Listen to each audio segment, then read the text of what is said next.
Welcome everybody. I'm just going to give it a couple minutes just for the last few stragglers of trying to log in and get to us.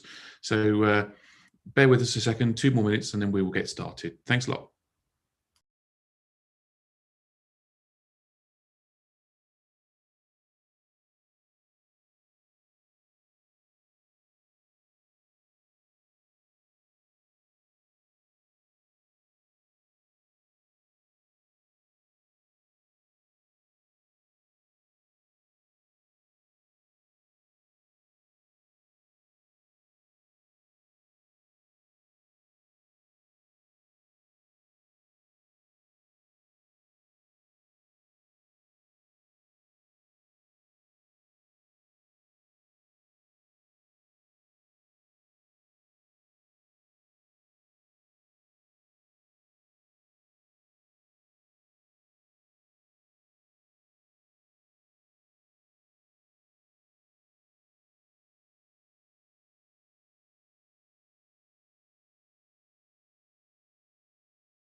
Good afternoon, everybody. Hi, welcome to yet another webinar from the National Youth Agency on our guidance for COVID-19. My name is Lee Middleton. I'm Chief Executive of the NYA, and it is my pleasure to guide you through this afternoon. I am joined by my team. We've got the lovely Abby McLatchy, our Director of Youth Work, in the background. Abby will be collating, as usual, all the questions that you might have, and once I've done the presentation, we will quickly move on to a Q&A, and Abby will put those questions to us. So in the chat section of YouTube, you can put in your comments, you can say hello to each other, but if there are any specific questions you would like to ask, or things you're worried about, or areas that we can help you with, related to COVID-19 guidance, please put them in the chats, and Abby is there monitoring it, and she'll pull those out, and we will do our best. I'm not Chris Whitty, I'm not a doctor, I can't answer maybe some of the scientific questions, but we will certainly do our best, and we've been in touch with the government for the last day or two, and we'll tell you what we know, and we'll all work through this. I've got a few slides that I'm going to talk you through, and then we will go on to that Q&A. A final few thanks to our team at the NYA, who've been amazing in this whole process. In the background we've got Laura. Normally we've got Alex, but today we've got Laura who's steering us, so thank you to Laura. And on Saturday we got as much notice as you did. I was saying I kind of joke that when the BBC app pops up saying the Prime Minister's going to talk at 4 o'clock, we all swung into action and everyone was poised ready. So we've reacted to this as quick as we can, and we'll talk you through it. So let me get this sorted out. There we go. Right. So as we always do with our webinars, just a few things just to bring you up to speed on. It's really important that you keep up to date with all the guidance and all the information from the NYA. We do an awful lot more than guidance, so if there's other areas of our work that are of interest to you, please have a look at our website, get involved. But the one thing you really must do is go onto the NYA network and register. So if you go to that link there, nya.org.uk/register, you can sign up to the NYA essentially. It's a free service. It doesn't cost you anything. We don't spam you, but we will drop into your inbox the minute anything changes, a newsletter and an update, and we'll keep you up to date with other things that we're doing. You can follow us on all the social media channels, and whilst you're on YouTube, please go and give us a thumbs up if you think this is good, and subscribe to our YouTube channel. That way you'll always get the latest information. So, and I think if you click the bell icon, they say you'll also get alerted for when we do further webinars. We've got one more of these booked, which we're going to do early in the new year, and I'll talk about that at the end of the day. You can also follow us on Twitter, and there's the hashtags and details for Abby and I, if you want to follow us as well. We say this every time, but if your organisation is part of a national association, so the Girl Guides, the Army Cadets, the Sea Cadets, as we've got a few of them on the screen, they may also publish additional information to support you, and they are there to help you. So do go and have a look at the websites or the pages that they've created for you. We work very closely with these organisations. We've not been able to do that quite as we might normally do this time round. It's Christmas and a lot of people are on leave, but the rules and regulations that we're putting in place should be fairly familiar and hopefully easy to adopt, but they are there to help you. Please pay close attention to your national association. Again, we say this every time, but the NYA's jurisdiction is England only. The guidance that I'm going to talk you through today is just for here in England. If you're over the border in Wales or Scotland or even Northern Ireland, we've had some international followers as well. Welcome along. I'm only going to talk you through what we're allowing here in England, so please keep that in mind.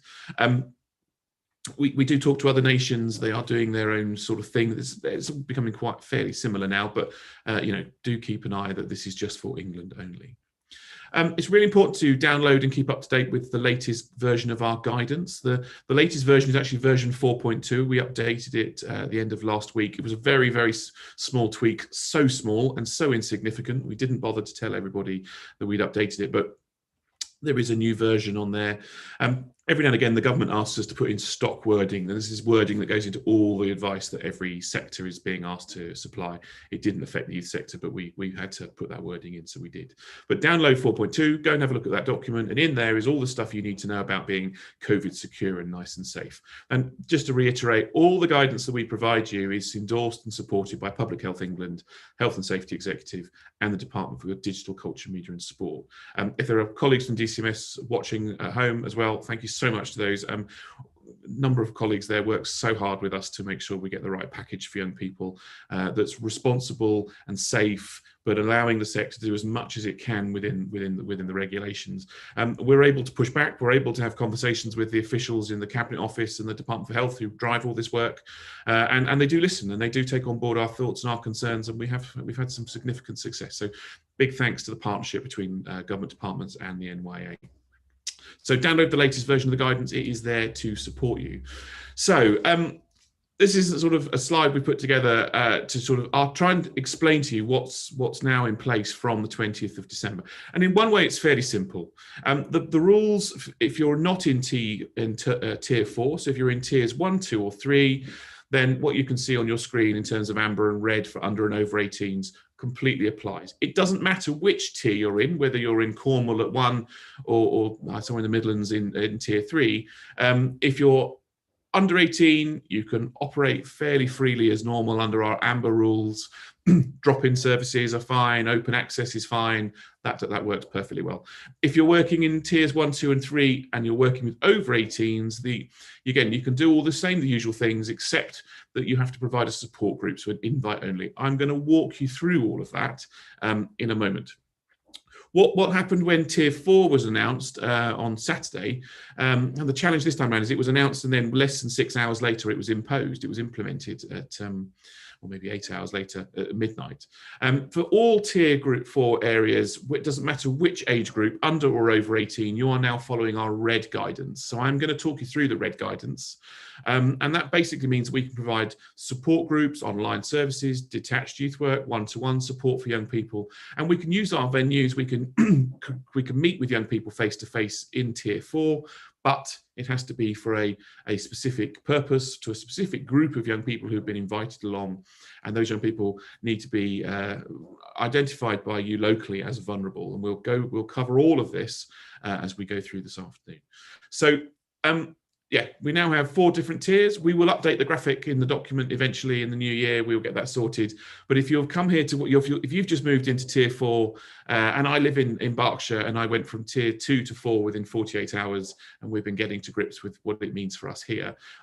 What it means for you is you are red, and therefore, for whatever age range you work with, whatever type of activity you're planning, you need to follow our red guidelines. And just remember, from the very first lockdown to this Tier 4 period, we're able to support young people. There was a change from April, May last year to what we were able to do in the November lockdown this year, and we can continue to support young people as long as it's safe.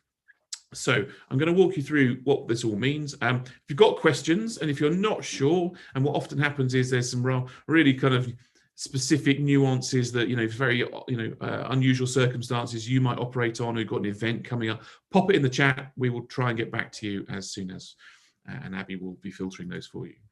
So let's focus on what we know around the amber. So for under 18s, if you're in tiers 1 to 3, that you can operate online and virtual delivery. So anything online to anybody you wish. Well, I'll keep it safe and appropriate, of course, but online delivery is absolutely fine in amber.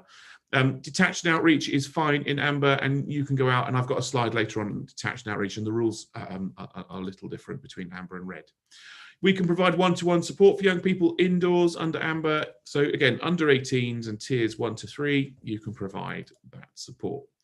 You can, the big thing with amber that's different to red is that in amber you can open a drop-in provision. So you can say, open the doors at 6:30 and whoever turns up can come in, and you can put them into bubbles of 15 and put them in different groups, and they can crack on and do their activities. You can have more than one bubble if you've got enough space, and the same rules apply as normal.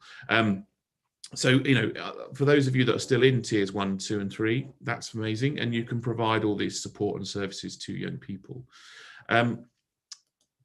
If you're working with over 18s, however, you're in tiers 1, 2, 3, or now 4, you have to follow the rules for our red readiness. So what this essentially means is very similar in some respects. You can still do online and virtual youth delivery, so you can do anything online and with any young person you wish. There's no restrictions on it needing to be a vulnerable individual. If you can connect and engage them online, go for it, because you absolutely can. We can provide detached and outreach to all young people. And again, with the nature of detached and outreach, you can't control who you're going to bump into, where you're going to go, what you're going to see. So you can work with any young person if you see them out and about.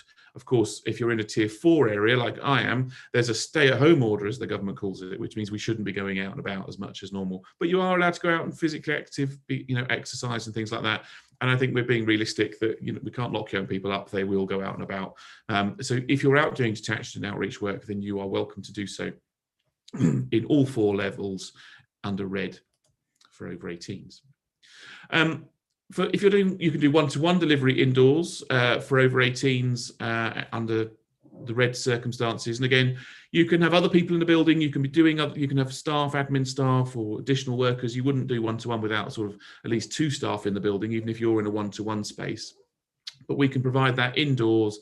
And that doesn't particularly have to be pre-arranged or pre-organized, although that would be good practice. We can provide that one-to-one support for young people. And then what's critically different between red and amber, again, is this notion of, rather than a drop-in service, we can provide support groups for vulnerable young people. I've got a slide that's going to talk you through what a support group is and how that works. But the goal of this is to make sure that no young person who needs our support as a sector gets left behind. And I know we're coming up to Christmas break, an awful lot of provision will have closed or slowed down. But if there's a lot of youth work that supports the most vulnerable young people who may still be delivering through this period. And so if you work with vulnerable young people and you're living in a tier 4 area, you can work with those young people as in support groups, no matter what their age. And the other thing with tier 4 and would be the red, so over 18s across the country, as well as all young people in tier 4. This is where drop-in and a triage one-to-one service can be provided. Again, I've got a slide on this, but the goal is that no young person gets left behind. So you can provide a one-to-one drop-in opportunity, and you literally say, for these 2 hours, this day, whenever, we're going to be in the building. If you need support, you can come and knock on the front door, and we'll invite you in and have a chat. And you can do that all day long and support young people. That's absolutely fine. And the goal of this is to identify, should actually some of these young people who may not be part of a support group, who may not have had an automatic invite from you, do you now need to invite those young people in for further support? And that's exactly the point of a triage. It enables you to bring those young people in if need be. So under tier 4, and for all of those over 18 across the country, we can do the following things. So I'm going to walk you through this a bit slower. So again, if you're in tier 4 or you're working with over 18s in tiers 1 to 3, you can do the following. So targeted support groups for young people are permitted indoors. They need to follow the same COVID secure guidelines, which is in the version 4.2 document I was talking about at the beginning of this webinar. And that means you've got to operate, with social distancing, the right hygiene, the right group sizing. All those things have to be in place, but you can therefore open your doors and let those young people in.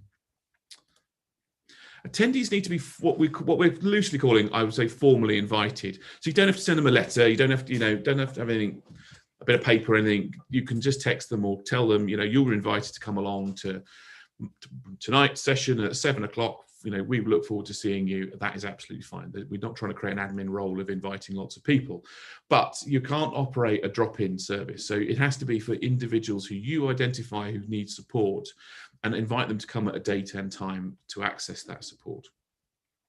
And those COVID regulations allow for only vulnerable young people, which I think we've managed to, I'm really proud of the fact that we've worked to keep, that there is no firm definition of a vulnerable young person, because each young person is different, each community is different, their circumstances will change. And your young people, not us. So I've said before, we get asked quite a bit, why have we published a list of vulnerabilities, for example? And the truth is we would miss so many young people in that process that we would do them a disservice. And actually what we chose to do is the right thing, I think, which is to say that you as youth workers, volunteers, frontline practitioners, members of your community, whether you're in the Scouts or a youth project, it doesn't matter. You know those young people better than we will. So you decide whether you think they're vulnerable, and keep in touch with them. And if you think that their mental health is deteriorating or they're struggling a bit more, well, then you can invite them into a support group, and you can then meet them face to face. But we've left this very much down to your local judgment, and please use that judgment. And I've said this before. All of us are vulnerable at different times in our lives. Different things happen to us, different situations. Actually being at home for 2 weeks, no school, not being able to see your friends as regularly, that might have a toll on some young people that make them more vulnerable. And therefore you can, if you know that and you recognize that, then invite them to support sessions if you can. That is what we're trying to achieve with this. There's a principle here, support groups should only take place if they really need to. So if you do a project with young people that could go on hold for a while, that isn't necessary for vulnerable young people, then those sessions shouldn't be taking place.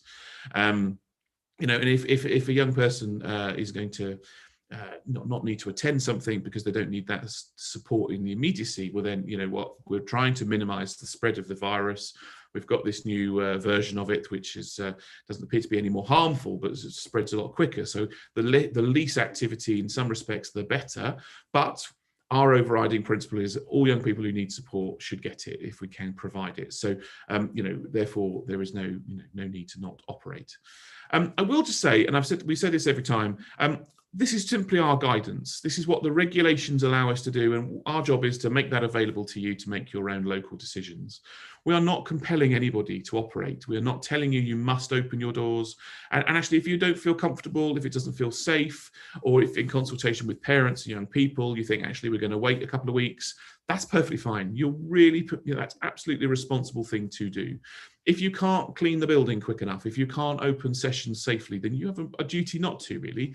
And our guidance simply is there to advise you and guide you that if you choose to operate and you want to open, this is how to do it appropriately and safely, and please do. And we'd love you to be open. We really want those. We know we've seen so much amazing work in 2020 for young people that's adapted and changed, and we want that to continue, and that's why we keep working on guidance. But we're not telling you or ordering you or instructing you to do anything you don't feel comfortable doing. And actually, if not doing that is the best thing, then please feel confident not to do that. And a key one here is that support groups can open indoors, and you can use your community venues, your church hall, your village hall, your youth centre, scout hut, guide hut, whatever it was. And the law allows you to open those venues, and it allows you to operate your bubbles or your support groups indoors for the provision of providing youth services and support for young people who are vulnerable. So under Tier 4, and again, for all over 18s across the rest of the country, the law allows you to open your building. So people say, "Oh, no, you can't use the village hall." You can, if the landlord or the owner, whoever is responsible for the building, is happy to let you do so. The law is right behind you in saying you can use those facilities to provide support for young people. We want those young people to have that right support. The impact on not providing that support could be very high. And so the law is protecting us in saying, no, actually, for the purposes of this, you can open your youth centres, your scout huts, etc. Please make sure there's the right social distancing in place, all the right hygiene, and make sure it's all COVID secure. Follow the 4.2 version of the guidance. It's all in there in black and white. Hopefully it's very clear, and it's there to help and advise. A few more bits for our Tier 4 areas and our all 18 pluses across the country. Leaders and workers are not included in support group numbers. So when you're calculating your support group or your bubble, You can have 15 young people plus staff and carers. So if you're running a special needs project and a couple of young people have support workers, they would be in addition to the 15 young people. So you could have, you might have 15 young people, 2 staff and a support worker. That's fine. You're perfectly right to operate under those rules. We often said that if your groups are getting really large because they've got lots of support workers or lots of staff and volunteers, actually our goal is to try and minimize transmission of the virus and to spread. So try and split it into 2 groups if you can, but you can operate up to 15 young people and staff and volunteers, as well as support workers are in addition, which is an important definition. You're only allowed to have 1 bubble at a time inside your venue, regardless of the size. And the word is should. If you've got plenty of space, a really big venue, and separate entrances and separate toilets and all that kind of stuff, then you could operate more than 1 session. But in principle, one support group at a time. You can have other staff members on site at the time. You've got a caretaker or somebody in, admin staff or other workers in the office, or if you're in a shared venue and there's an office space somewhere and other people work in that building, that is fine. People can come and go from those spaces, but in your delivery space, it's you and your support group and your bubble and your staff team only, and you'll be fine. Youth sector providers, you can provide back-to-back sessions. So, if there's nothing wrong with providing a session between 6 and 7, you need to then provide plenty of time to clean the building thoroughly. So clean all the door handles, the toilets, all those usual touch points. But then you could operate a session, say that takes you half an hour. You could then operate a session 7:30 to 8:30. You could then have another one after that if you wish. You can have them earlier in the day. We're not telling you when to run your sessions, but we are telling you can run them back to back. But you need to make sure there's ample time in between to thoroughly clean the venue. With the kind of potential increased spread of this new version of the virus, that cleaning needs to be super, super good. If you've been getting it, or just running it around with a bit of a cloth, that ain't going to cut it anymore. You need good disinfectant, make sure you're cleaning it well. I'll come on to some of this in a minute, but you can operate more than 1 session at back to back. And I've kind of covered this. You can open community venues for the purposes of providing youth services. That's absolutely fine. The use of private dwellings, again, we've asked this question a few times, is not allowed under any circumstances, wouldn't really be allowed by us under any circumstances in normal times. There is some very specific support for young people who may have anxiety and won't leave their front door, they won't leave their bedroom in some that I've worked in the past, and home visits, etc. normally would be fine. Under Tier 4 and 18 plus, home visits are not permitted, although you could talk to them at the gate because you can be outside with one-on-one. So you could meet them outdoors, you could meet them at the end of their garden, but you can't go in their home, full stop, unfortunately. I'm sure there'll be questions on this, there's normally are. I wanted to just quickly touch on the triage supports that we're allowing. And again, as I said before, this is simply a mechanism of saying we don't want any young person not to be able to access the support that they desperately need. And so just because they weren't vulnerable at the point you got down your register list and went, well, who do we need to be inviting in, doesn't mean their circumstances won't change. And so you can provide that one-to-one drop-in opportunity for any young person. And if they come with a friend, unfortunately, they've got to leave their friend outside, but they can come in and have a chat with you. You'll be pragmatic in how to apply that, but provide that opportunity to have a chat with them one-on-one. Make sure you're 2 meters apart. Make sure you've got your face coverings and those usual things in place, and have a conversation with them. And if you just think, actually, I'm concerned about you, well, then you've got every right to invite them to a support group the next week or the next time there is one.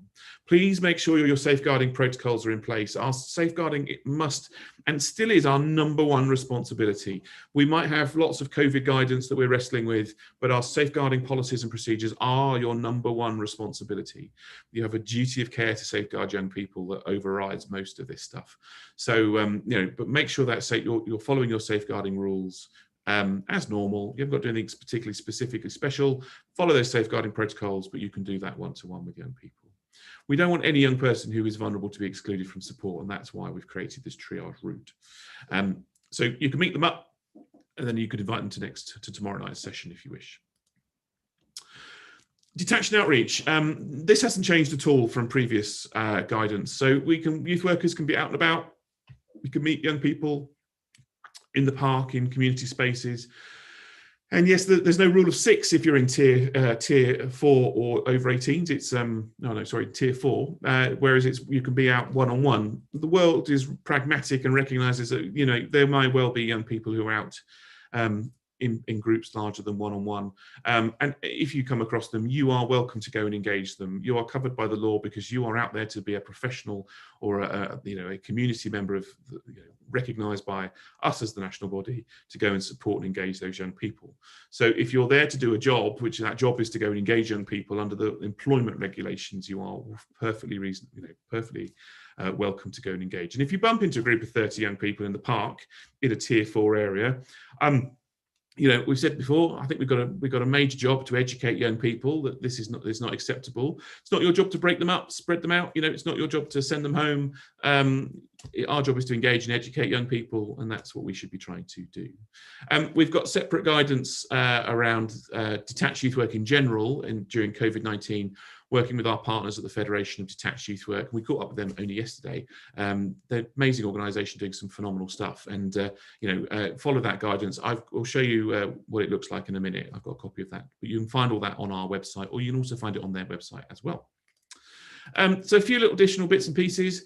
Travel. So it is acceptable to travel between the tiers to access support groups. It's also acceptable for staff to travel between tiers if it's for them to go to work and therefore to provide that support.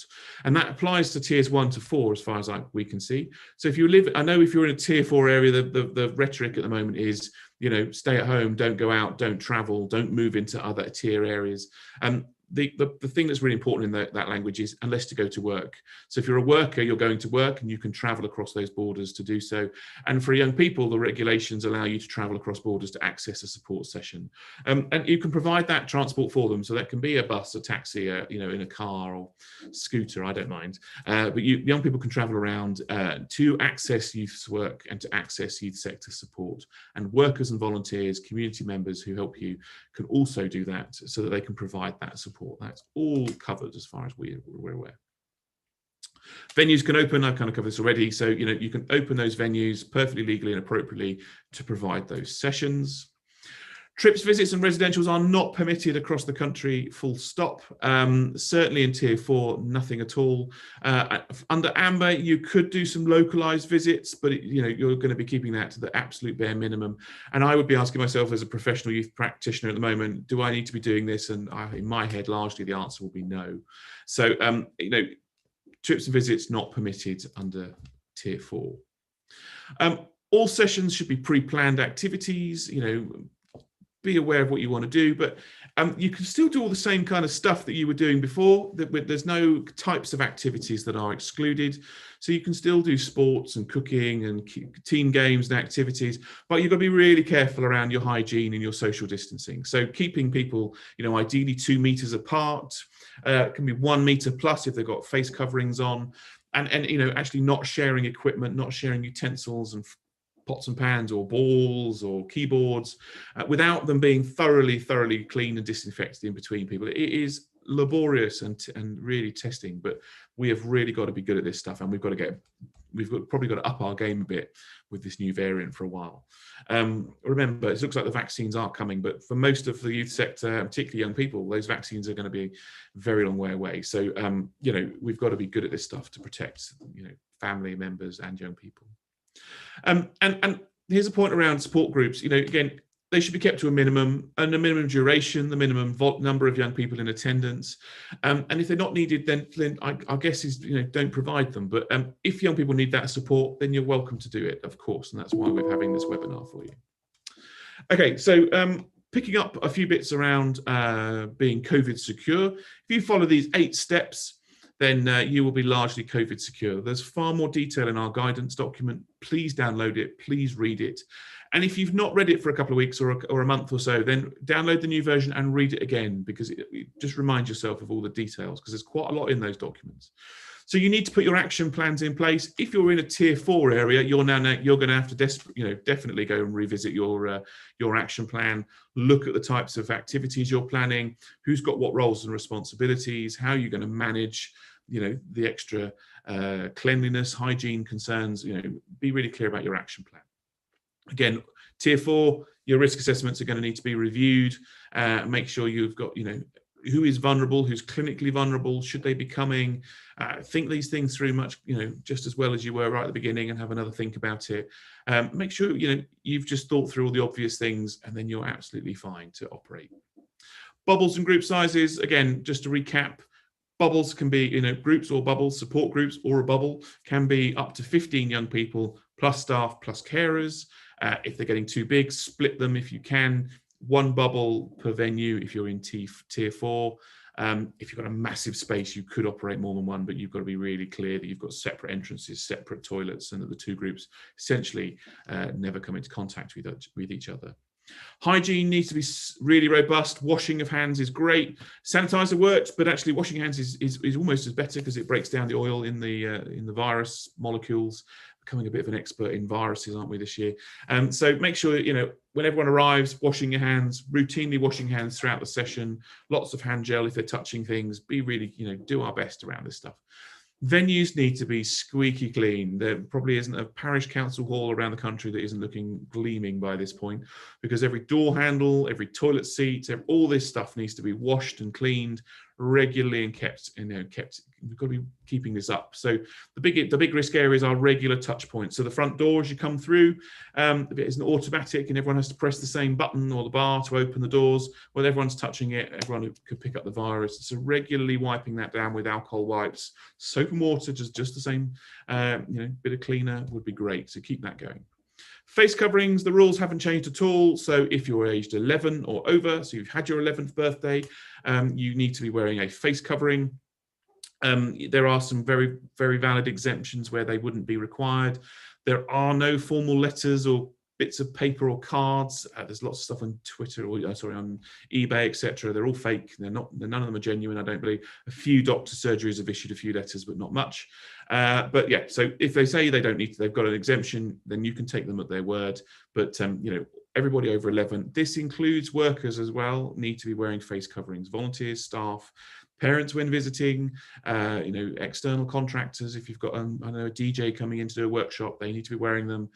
And they need to wear them all the time when indoors. There are some exceptions when you're eating, drinking, or if you're playing a team sport, you could remove them. But if you're just playing a game pool, then that's not a team sport. They should be wearing face coverings whilst doing so.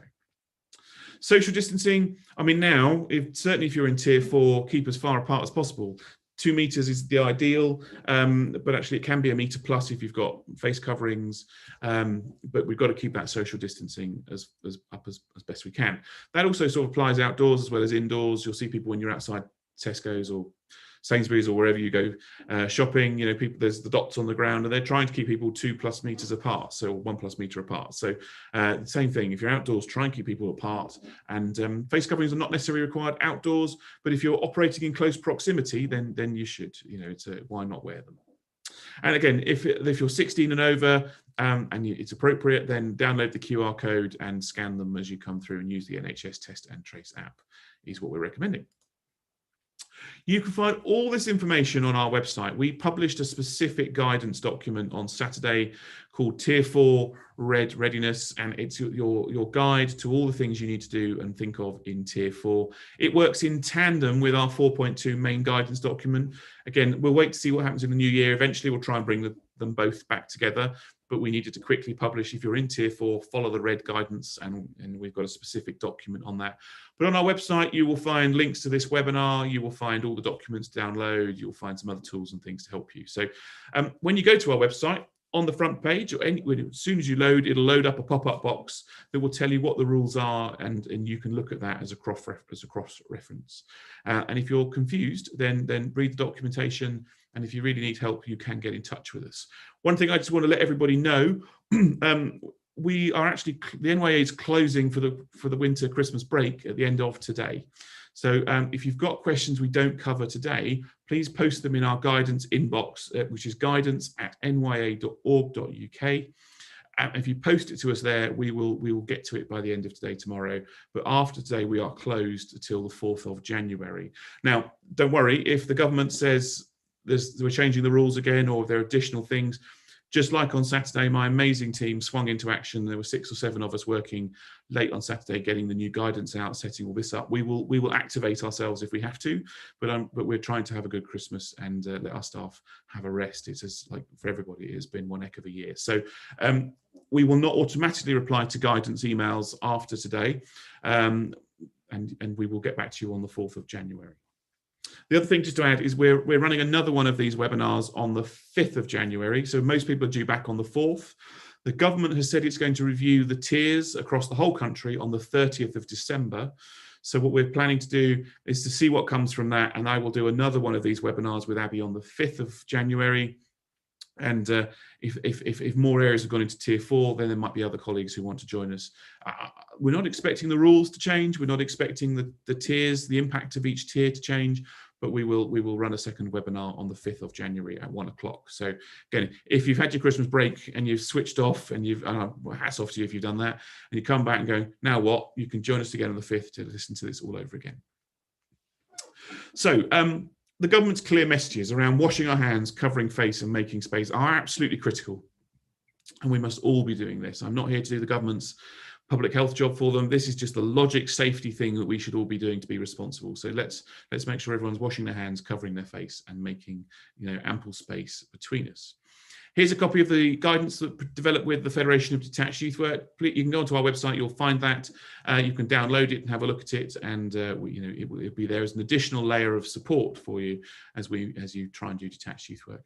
Again, the Youth Work support website developed with key partners is available, and you can go on there and you can find action plan templates, you'll find risk assessment templates, there's tick checklists, there's all sorts of things, plus lots of activities and things you can do with young people, how to do stuff digitally. There's all sorts of fact sheets and information on there, all provided free of charge for you. So youthworksupport.co.uk should be your next destination after this. Before you do that though, just make sure you subscribe to our YouTube channel and click the thumbs up if this has been useful to you. It really helps us with the feedback. So I'm done in terms of the conversation I was planning to have here with you now. So I'm going to stop sharing the slides, and hopefully Abby will join me, and we will go from there. Hi, Lee. Hello. So we had quite a few questions today. Thanks everybody for your engagement. It's the chances are if you've got a question that you need answering, somebody else is looking for the answer to it too. So it really is quite helpful. If we can start with some questions around age groups, Lee, if that's okay. Sure. So we had a question about a young person that's in year 13 at school and turns 18 in January. So what does that mean if you were in tiers 2 or 3? What are they, an under 18 or an over 18? Where would they fit in? Yeah, so there's a cut-off in the regulations, which is the end of August of this year. So if they were 18 prior to the end of August this year, they're classed as 18 and over. If they were 18 after that date, then they would still be classed as under 18 in terms of the regulations and can continue to access provision. It's a bit of a grey area and an area that we've fed back to the government to make clearer. They may do that in the new year. But the goal is if you're in a year group and you've already been engaged in activities because you're part of a year group, we try and treat you the same. So you should be able to continue to access that project. Fantastic. So this specific question was a young person that turns 18 in January. Therefore, they would still be able to continue access. If they turn 18 next January, yes. If they turned 18 last January, no. Fantastic, thank you. There was another question related to age groups, which was about different tiers. So throughout your presentation, you talked about tier 4 plus 18s and over. Can you just clarify what tier 4 means in relation to age groups, please? Yeah, so the reason that's the definition's there. So wherever you are in the country, if you want to work with over 18-year-olds, you have to apply to our red guidance. And so, and again, if you're in a tier 4 area, it doesn't matter which age range you want to work with, you have to follow our red guidance, which is why you've kind of got this over 18s plus tier 4, because it's the same rules for everybody in tier 4, no matter what age, and for everybody who's over 18 in the rest of the country. We've tried to avoid putting the whole country into red, because actually providing drop-in provision to young people in tiers 1, 2 and 3 under 18 is the bulk of what the youth sector would do in terms of scouts and guides and activities and youth clubs. So we're trying to keep that as amber as we can. But if you're working with over 18s, it's red, and if you're working in tier 4, no matter what age range, it's red. Fantastic, thank you.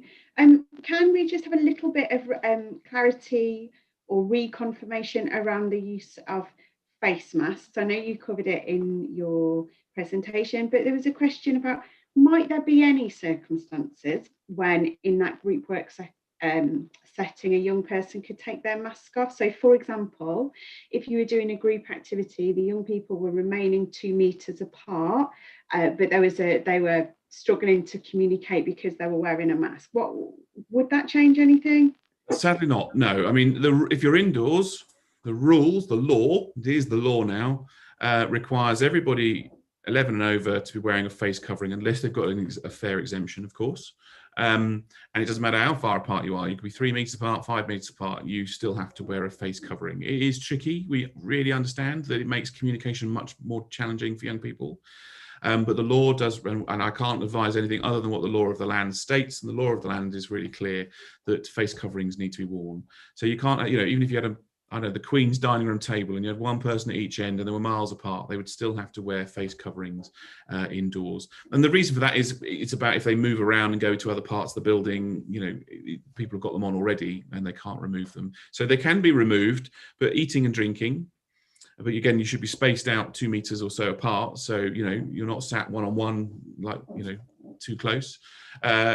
Eating and drinking, and then if you're playing sports, if you're doing a team thing in the sports hall.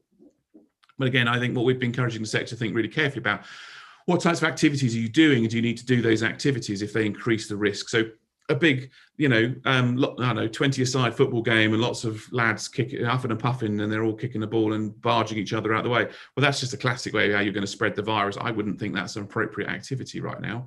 So are there other ways in which you can engage young people, do activities? We're not saying you can't do those things. It's because we're not here to police the sector.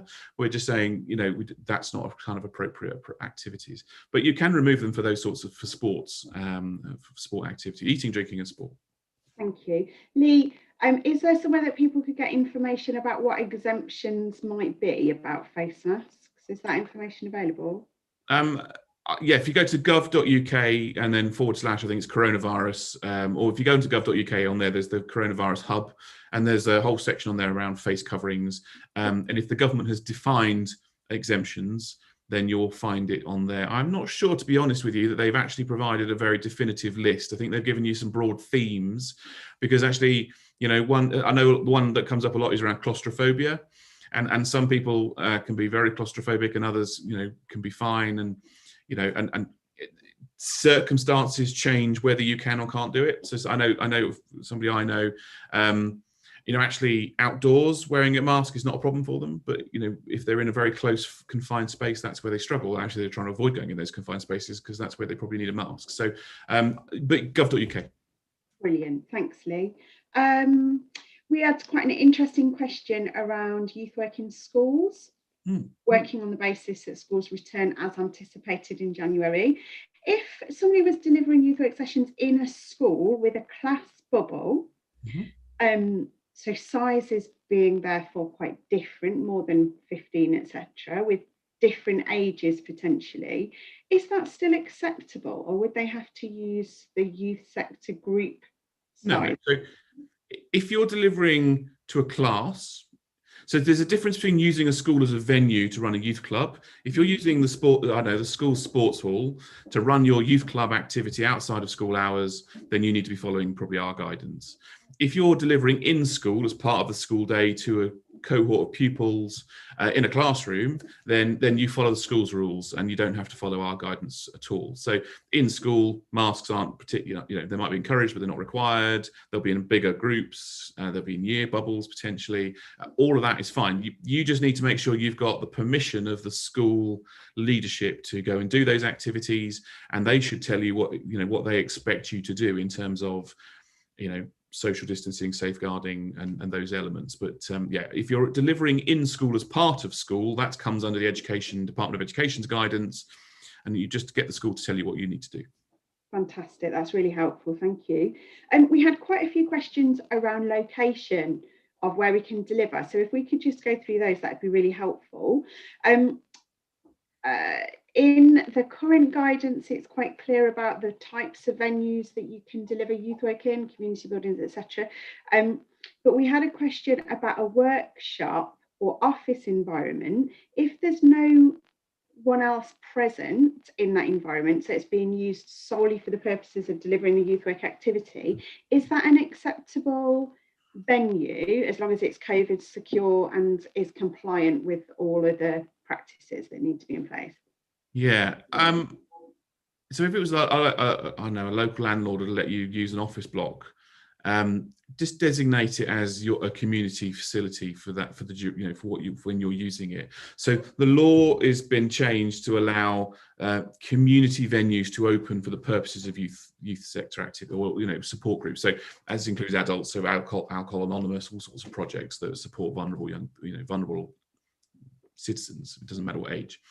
The law doesn't define that. So, but actually just opening an office block and allowing people in wouldn't be classed as a community centre. But actually, if you've got sole use of that space, that's for your purposes of delivery or provision, define it, recognize, put a bit of paper on the door or something that says this is your youth room or something, and then it would be classed as a community space. And I think you'd be fine to use that venue.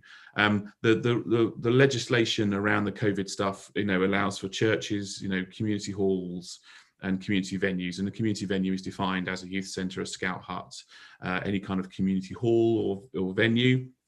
Yeah, but not a private dwelling or a commercial dwelling in the same way. So you need to define, you need to kind of somehow make really clear that you're using this space as a community space.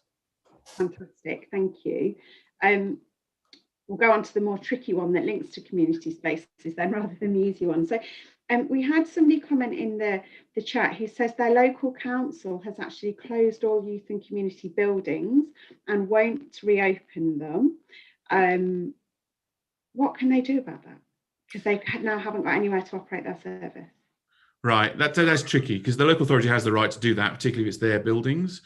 And one of the things I'm seeing a lot more of is youth centres are perfect in local communities to be converted into vaccination centres. So I know in some heads of service I've been talking to, you know, they're losing control of their venues for months and months and months while they're turned into vaccination or testing centres. So there's nothing we can do around that.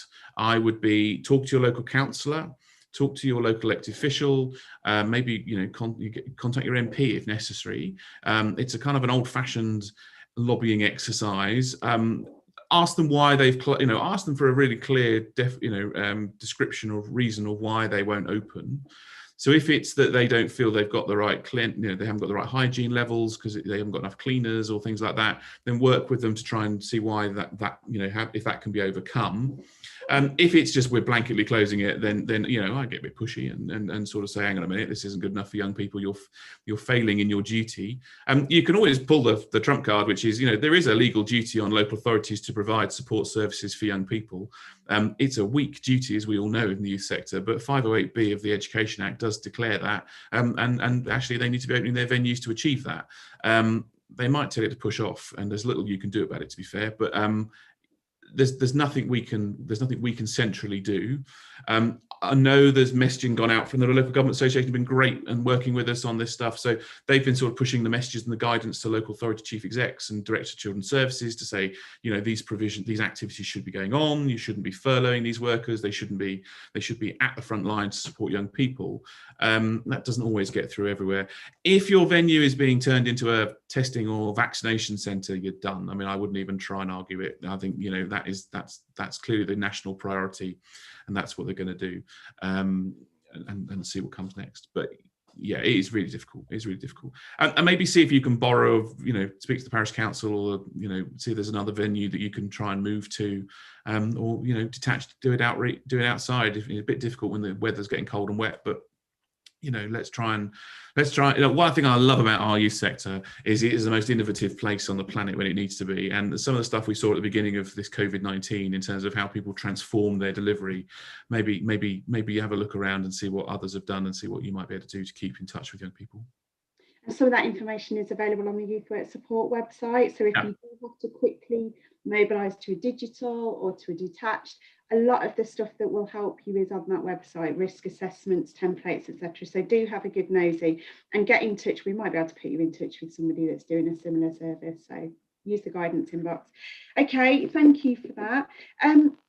We had a question related to a coffee shop. So can one-to-one work still be offered, obviously depending on the situation in the tier, in places like coffee shops? Yeah, I think that's fine. You know, if the coffee shop is allowed to open for you to sit down and have a drink, then you know, that's perfectly reasonable, isn't it? I mean, there's nothing wrong with that. The guidance allows for one-to-one support. We don't say where that has to take place. So you could do that in a youth centre, in a school, or in a coffee shop. That would be fine. Just be really careful around your hygiene, and you've got to sit fair distance apart, which might make, if it's a noisy coffee shop, might make it a bit more complicated with you know, communication, etc. But no, it's fine, I think. Okay. That's most of, I think we've covered off all of the questions that were in the chat today. So that's quite good. Hey. Is there anything that we haven't covered off that people would like us to? If you just quickly pop it into the chat, then we can make sure that we try and respond to that today. I think we've covered everything though. Give people a minute or two. Yeah. What's really nice is people catching up with people that they used to know in the chat is lovely to see. Excellent. Yeah. I think this YouTube method works much better, doesn't it? It allows a lot more people to talk to each other. Yeah, definitely. Much improved. Definitely. Catherine, good luck with your lobbying. Catherine's just talking about her example of her building being closed. Right. Yeah, just keep lobbying. Speak to the local COVID resilience committee, speak to your local council, you know, just try and get as many people on side as you possibly can. We'll, you know, hopefully you'll see your way through. Yeah, nothing else is coming in other than lots of lovely festive wishes, and you know. Brilliant. So yeah, thank you everybody for your time today. Thank you, Abby. Thanks for your time and helping us with this. Colleagues, look, this is the end of our year for us. We are, as I said earlier on, we are closing at the end of today. So if you need to send anything, do put it into the guidance inbox, but we will get back to you today. After that, we'll pick it up on the 4th of January. Look, I just want to leave by saying, you know, the youth sector has been amazing through 2020. It's done the most incredible stuff to support young people under the harshest, most complicated situation possible. So from us as an organisation, you know, it's been our joy and, well, I mean, it's been our work, but it's been our pleasure to support the youth sector through this COVID-19 with our guidance, with our advice, with all the, you know, thousands of emails that we've had. You know, try and take a good break. Thank you for everything you're doing for young people. Have as best a Christmas as you can, and you know, whether you're with your loved ones or you're not, you know, I hope you get a break. And 2021 could be an interesting start. I think it'll get better as we go on, as vaccinations kick in, but certainly I think we're going to see more tier 4 areas in the new year, unfortunately. So you know, take the break while you can, and we will be back with you in 2021 with lots of new ideas. We've got some new products, new projects, launching a whole new safeguarding hub to support the sector. So there's more support coming from us in 21. Have a great Christmas, and thank you for joining us.